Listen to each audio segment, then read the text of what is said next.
Hello friend, आप सभी का आपके अपने यूट्यूब चैनल ब्राइट बुद्धि में आप सभी का स्वागत है। तो आज हम अध्याय इकाई 3 खा पढ़ेंगे, वस्त्र उद्योग। ये वस्त्र उद्योग की इकाई है। इकाई 3 में आज हम वस्त्र उद्योग के बारे में पढ़ेंगे। इससे पहले हमने कई सारे वीडियो कंप्लीट कर चुका हूँ। SCERT बिहार बोर्ड की ये बुक की एनालिसिस है, जो कि भूगोल की बुक है। और यहाँ से आप यहाँ से देख सकते हैं वस्त्र उद्योग के बारे में पढ़ेंगे। नीलम अपनी माँ और पिताजी के साथ बाजार आई थी। उन्हें कपड़े खरीदने थे। वे लोग कपड़ा बाजार में पहुँचे। चारों ओर रंग बिरंगी दुकानें, तरह तरह के कपड़े, ये सभी एक दुकान में गए। माँ ने दुकान से साड़ियाँ दिखाने को कहा। दुकानदार ने पूछा, कैसी साड़ियाँ दिखाऊं? बनारसी, सूती, सिल्क, कांजीवरम या सिम्पेन, कोटा, पोचमपल्ली, संभलपुरी, बांधनी, मणिपुरी, गदवाल, जामदानी या फिर कांसा सिल्क? नीलम दंग साड़ी के इतने प्रकार? वह दुकानदार से पूछ बैठी। अंकल, ये कपड़े कहाँ से आते हैं, कैसे बनते हैं? दुकानदार हंस पड़ा, बोला, बेटी, कपड़े अलग अलग तरीक़ों से बनते हैं। पहले तो ढाका का मलमल और मसूली, पट्टनम की छींट और सूरत और बड़ोदरा की सुनहरी जरी, लखनऊ का बीकन अपनी गुणवत्ता और डिजाइन के लिए प्रसिद्ध था। ये कपड़े हाथों से बने होते थे, इसीलिए महंगे होते थे। लेकिन अब तो कपड़ों की बुनाई मशीनों से होती है, इसीलिए सस्ती भी होती है और जल्दी बनती भी है। धागे से कपड़े बुनने एक प्राचीन कला है। अब तो ये कला उद्योग का रूप ले चुका है। कपास, ऊन, सिल्क, जूट, पटसन का उपयोग वस्त्र बनाने में होता है। अब तो केले के थंब से भी रेशे निकाल करके वस्त्र बनाए जाते हैं। दुकानदार की बातें सुन करके नीलम की वस्त्र उद्योग के बारे में और जानने की उत्सुकता हुई। वो दूसरे दिन कक्षा में अपनी शिक्षिका से और भी बातें जानने के लिए उत्सुक हो गई।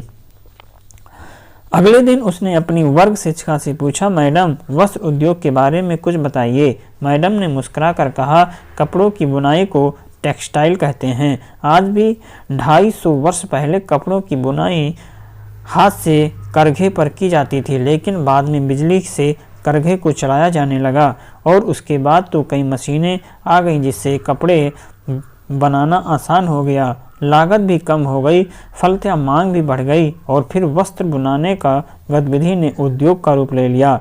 अब तो कई टेक्सटाइल कंपनियों के विज्ञापन देखने को मिलते हैं। 19वीं सदी में हमारे देश में जूट और कपास तथा रुई की गांठें नीलामी के माध्यम से खरीदकर विदेशों में ले जाया जाता था और फिर वहां से कपड़ा बना करके भेजा जाता था। अपने देश में कपड़ा मिल 1918 में कलकत्ता में लगाई गई थी। अर्थात भारत में जो है कपड़ा मिल उद्योग 1818 में कलकत्ता में लगाया गया था, लेकिन असल कामयाबी 1854 में मिली, जब मुंबई में कपड़े की मिल लगाई गई।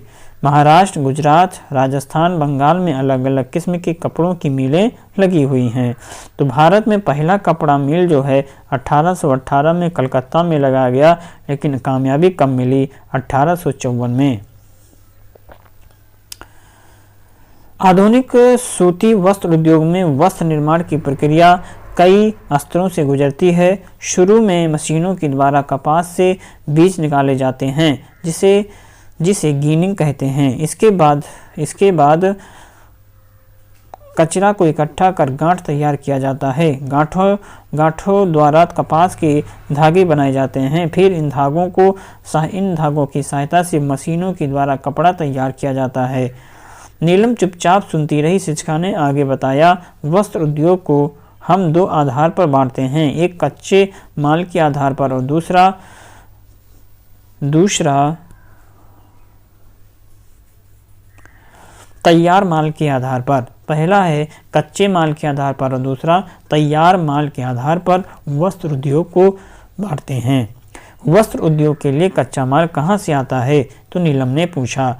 देखो, रेशे वस्त्र उद्योग के कच्चे माल हैं। ये रेशे प्राकृतिक भी होते हैं, जैसे कि भेड़ बकरियों से ऊन और कोकून से सिल्क पौधों से कपास और जूट, कुछ रेशे मानव निर्मित होते हैं जैसे कि नायलॉन, पॉलिस्टर, एक्रेलिन, रियान इत्यादि। अब तक रेणु, संध्या, चंद्रा भी आ गई थी। अब शिक्षिका की बातों को ध्यान से सुन रही थी। चंद्रा बोली, मैडम हम लोग जो सूती कपड़े पहनते हैं वो कपास से ही बनते हैं ना? हाँ बिल्कुल सही। सूती वस्त्र का उद्योग कपास के माध्यम से जुड़ा है। कपास का उत्पादन गुजरात, महाराष्ट्र में खूब होता है क्योंकि वहाँ की मिट्टी और आर्द्रता इसके उत्पादन के लिए अनुकूल है। इसीलिए वहाँ सूती कपड़ों की बड़ी बड़ी मिलें हैं। सूती कपड़े बनाने में छोटे छोटे कुटीर उद्योग भी हैं। गंगा के मानपुर में बिजली एवं हाथों से चलने वाले हथकरघों पर सूती वस्त्रों का उत्पादन होता है। सूती वस्त्र उद्योग एक स्वच्छंद उद्योग है। ऊनी वस्त्र उद्योग जम्मू कश्मीर सूती वस्त्र उद्योग एक स्वच्छंद उद्योग है। ऊनी वस्त्र उद्योग जम्मू कश्मीर, पंजाब, हरियाणा में बहुत है ना मैडम? इस बार रेणु बोली। हाँ, पर तुम्हें कैसे मालूम? मुझे मेरे भैया ने बताया था। ऊन भेड़ बकरियों से मिलता है। इन राज्यों में ऐसे पशुओं का पालन खूब किया जाता है। ऊन भी तो प्राकृतिक उत्पाद हैं। बिल्कुल ठीक। मैडम ने रेणु की पीठ थपथपाई। और देखो रेशम का धागा भी कीड़ों से प्राप्त होता है। रेशम का जो धागा है ये कीड़ों से प्राप्त होता है। रेशम के कीड़ों को शहतूत के पेड़ों पर पाला जाता है। ये कीड़े एक प्रकार का रस शरीर से निकालते हैं और कोकून बनाते हैं। इन्हीं कोकून से रेशम के धागे तैयार किए जाते हैं। भागलपुर में सिल्क के कपड़े बनते हैं, ऐसा मेरी भाभी बताती हैं। इस बार संध्या बोली। तो भागलपुर में सिल्क के कपड़े बनते हैं, ऐसा मेरी भाभी बताती हैं। मैडम मुस्कुराई और बोली, शाबाश, अब तो तुम लोग प्राकृतिक रेशों से बनने वाले कपड़ों और उत्पाद क्षेत्रों को जान गई। हाँ, सबने एक साथ कहा। वस्त्र उद्योग तैयार माल के आधार पर भी स्थित होता है, जैसे सिले सिलाए, जैसे रेडीमेड वस्त्र उद्योग। इसमें वस्त्रों को काट करके, सिल करके, तैयार करके बाजार में उपलब्ध करा दिया जाता है। दिल्ली, मुंबई, कोलकाता, लुधियाना में ऐसे वस्त्र उद्योग बड़े पैमाने पर हैं। कमीज और पैंट बनाने वाले कुछ महत्वपूर्ण brand Peter England, Raymond, Cotton Country, Levi's और फैंस इंडिया इत्यादि। हाँ मैडम, ईद और पूजा के अवसर पर कपड़ों के दुकानों पर ऐसे सिले सिलाए कपड़े खूब दिखते हैं। हाँ, ठीक कह रही हो मैडम। वस्त्र उद्योग की स्थापना में कौन कौन सी चीजें जरूरी हैं? संध्या ने प्रश्न पूछा। देखो संध्या, वस्त्र उद्योग की स्थापना के लिए कई महत्वपूर्ण कारक हैं। मैं श्याम पट पर कारकों को लिख करके बता देती हूँ ताकि तुम्हें अन्य सभी भी इसे जान सकें। ये कह करके उन्होंने श्याम पट पर लिखा। वस्त्र उद्योग स्थापना के सहायक कारक: कच्चे माल की उपलब्धि। वस्त्र उद्योग हेतु कच्चे माल की उपलब्धि महत्वपूर्ण कारक है। समुद्री हवाओं और नमी के कारण गुजरात, महाराष्ट्र में अच्छी गुणवत्ता के कपास कच्चे माल के रूप में उपलब्ध होती हैं। गुजरात की काली मिट्टी कपास के उत्पादन के लिए काफी उर्वर है। उनमें से बनने वाले कंबल, स्वेटर आदि गर्म कपड़े पंजाब, कश्मीर में ज़्यादा उपलब्ध हैं, क्योंकि इन क्षेत्रों में भारी संख्या में ऐसे जानवर पाए जाते हैं। परिवहन की सुविधा। वस्त्रों से संबंधित उत्पाद क्षेत्र निर्यात व आयात करने के लिए मुंबई, कोलकाता, सौराष्ट्र, कोयम्बटूर, तमिलनाडु इत्यादि बंदरगाहों, सड़क, रेल मार्ग व वायु मार्गों से नज़दीक अवस्थित हैं। इससे कच्चा व तैयार माल संपूर्ण देश में पहुंचाया जाता है। साथ ही यूरोपीय देशों से आधुनिक मशीन भी आयात करने में सुविधा होती है। जलवायु। वस्त्र उद्योग के लिए नम जलवायु आवश्यक है। जलवायु वन वही रहने पर कपास के रेशे से निर्मित धागे टूटने लगते हैं। इस अवस्था में धागों में गांठें पड़ जाएंगे तथा कपड़े की बनावट अच्छी और मजबूत नहीं हो सकेगी। नहीं बन पाएगी। ऐसी जलवायु के अभाव में कृत्रिम रूप से आर्द्र जलवायु उपलब्ध कराई जाती है। पूंजी की उपलब्धता अर्थात मुंबई, कोलकाता, अहमदाबाद जैसे स्थानों में पर्याप्त पूंजी निवेशक उपलब्ध हैं। मुंबई के प्रमुख पारसी व्यापारियों ने विदेशी व्यापार से जो भी धन अर्जित किया उस वस्त्र उद्योग में निवेश किया, जिससे वस्त्र उद्योग को काफ़ी विस्तार मिला। श्रम की उपलब्धता मुंबई की मिलों में काम करने के लिए मजदूर कोंकण, सतारा, शोलापुर, रत्नागिरी जैसे जगहों से आते हैं। उसी प्रकार कोलकाता की मिलों के लिए मजदूर बंगाल, बिहार, उड़ीसा और उत्तर प्रदेश के और असम से उपलब्ध होते हैं, जिसके कारण इस उद्योग को विकसित होने में सुविधा हुई। बाजार वस्त्र उद्योग की स्थापना बाजार को देखते हुए भी की जाती है। ऐसे कई इकाइयां बाजार क्षेत्र के निकट स्थापित होती हैं। दिल्ली, कोलकाता, लुधियाना, कानपुर इत्यादि में स्थापित उद्योग को इकाइयां बाजार के आधार पर ही विकसित की गई। सस्ती ऊर्जा की सुविधा मुंबई को कपड़ा मिलों के पश्चिमी घाट पर स्थित टाटा जल विद्युत योजना से सस्ती विद्युत शक्ति प्राप्त हो जाती है। उसी प्रकार कोलकाता की मिलों को रानीगंज, झरिया से कोयले की प्राप्ति हो जाती है। तमिलनाडु की मिलों को पाइकारा जल विद्युत योजना से सस्ती बिजली प्राप्त हो जाती है। वस्त्र उद्योग के लिए एक से अधिक अनुकूल कारक विद्यमान होने चाहिए, जैसे कि मुख्य उद्योग, उत्पाद और केंद्र। सूती वस्त्र है खादी, लिखन मुंबई, सूरत, अहमदाबाद, चेन्नई, कोयम्बटूर, लखनऊ, कानपुर। ऊनी वस्त्र जो हैं बाल, लुधियाना और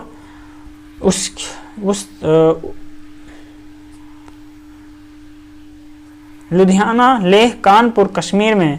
सिल्क वस्त्र सिल्क तस्कर काजी वरण से भागलपुर, कर्नाटक और वाराणसी इसके केंद्र हैं। असम और तमिलनाडु, केरल में सिले सिलाई वस्त्र के जैसे पैंट, शर्ट, सलवार, कुर्ता, पैजामा और कमीज जो है दिल्ली, कोलकाता में इसका प्रमुख केंद्र देखने को मिलता है। आगे यहाँ पर है कि सभी ने अपनी अपनी कापियों में नोट कर लिया। चंदा बोली, मेरी सहेली के पिताजी कपड़े के व्यापारी हैं, इसीलिए सर्दियों के मौसम में लुधियाना, दिल्ली जाते हैं और सिल्क की साड़ियाँ खरीदने वाराणसी। तुम ठीक कह रही हो चंदा।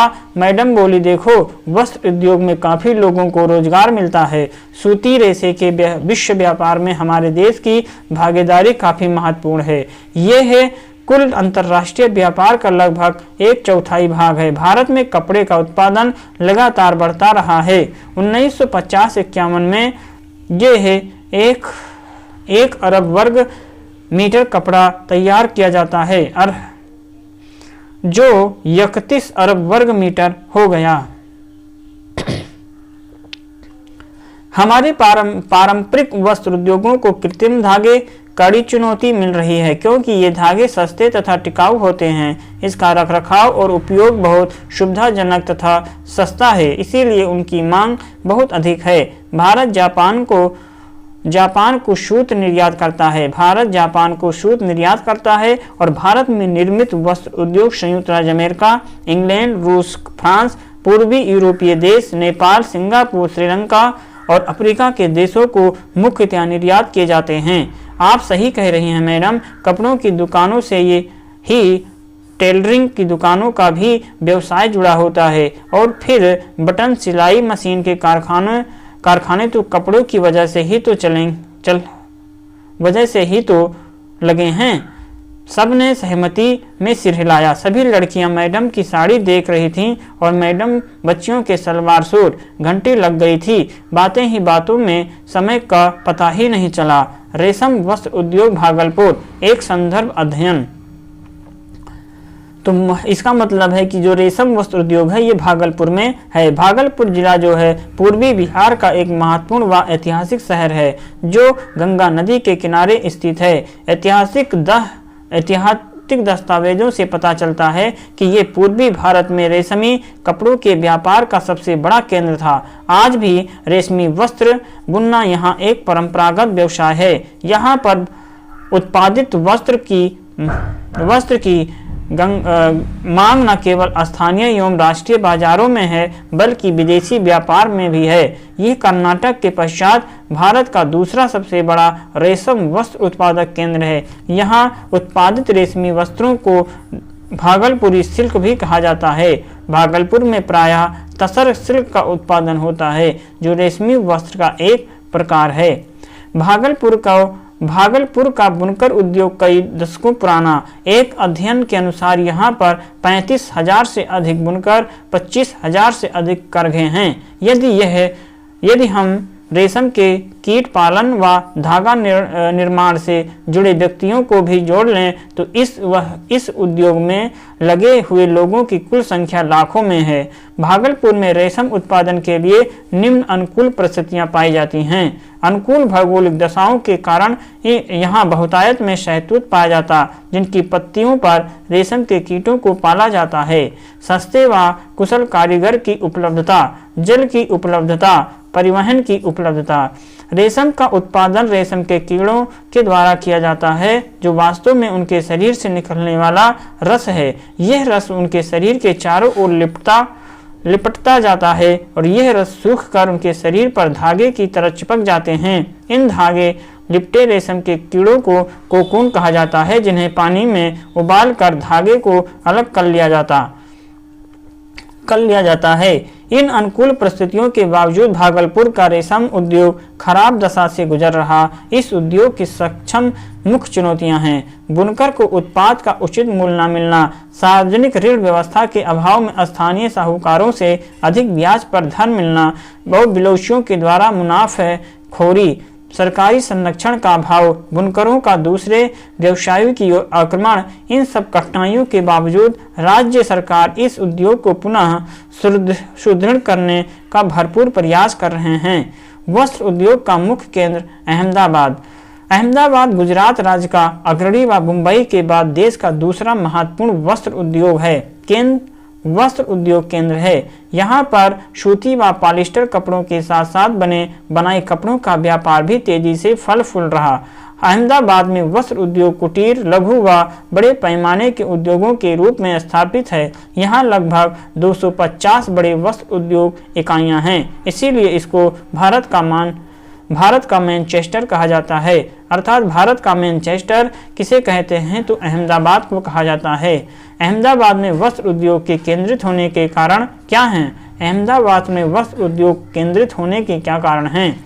वो कपास उत्पादक क्षेत्र के पास स्थित है जो इस उद्योग का कच्चा माल है। सड़क, रेल व वायु मार्ग के द्वारा देश से जुड़ा हुआ है। समुद्र के निकट होने के कारण तैयार माल निर्यात आसानी से होता है। सस्ते व कुशल श्रमिकों की उपलब्धता है। अनुकूल भौगोलिक दशाएं हैं। सस्ती व पर्याप्त ऊर्जा की उपलब्धता भी है। अहमदाबाद साबरमती नदी के किनारे स्थित है और ये राष्ट्रपिता महात्मा गांधी का प्रसिद्ध साबरमती आश्रम यहीं पर स्थित है। इसी के साथ ये अध्याय समाप्त होता है। टेक्सटाइल का मतलब क्या होता है? टेक्सटाइल का मतलब होता है जोड़ना, बुनना, नापना या सिलना। तो टेक्सटाइल का क्या मतलब है? तो बुनना होता है। देश ने कपड़े की मील सबसे पहले कहाँ पे लगाई थी? तो ये कोलकाता में लगाया गया था 1818 में। 1818 में लगाया गया था। ऊपर अभी हमने पढ़ा था कि कब लगाया गया था। देश में वस्त्र जो हैं कब लगाए गए थे?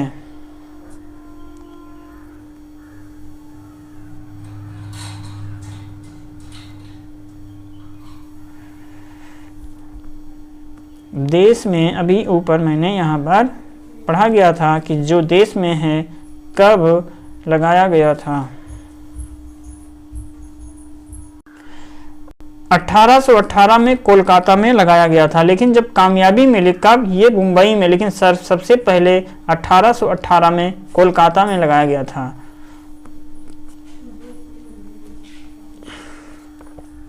1854 में कपड़े की मील कहाँ लगी थी? तो 1854 में मुंबई में। सिल्क प्राप्त होता है किससे? तो ये कोकून से प्राप्त होता है। वस्त्र उद्योग सिल्क किससे प्राप्त होता है? कपास, रेयान, कोकून से। वस्त्र उद्योग के लिए आवश्यक है क्या? वस्त्र उद्योग के लिए कच्चा माल, श्रम और ऊर्जा, ये तीनों जरूरी है। इसी के साथ अध्याय समाप्त होता है और हम मिलेंगे एक नए अध्याय में। हमारा नया अध्याय होगा सूचना प्रौद्योगिकी, अर्थात 3 गा के पढ़ेंगे। तो आज के लिए बस इतना ही, शेष अध्याय हम अगले दिन पढ़ेंगे। तब तक आप इसे रिवीजन करते रहें और इंपॉर्टेंट पॉइंट को अपने नोटबुक में जरूर लिखें। चलिए हम मिलेंगे नए वीडियो में, तब तक आप पढ़ते रहें, मस्त रहें। नमस्कार।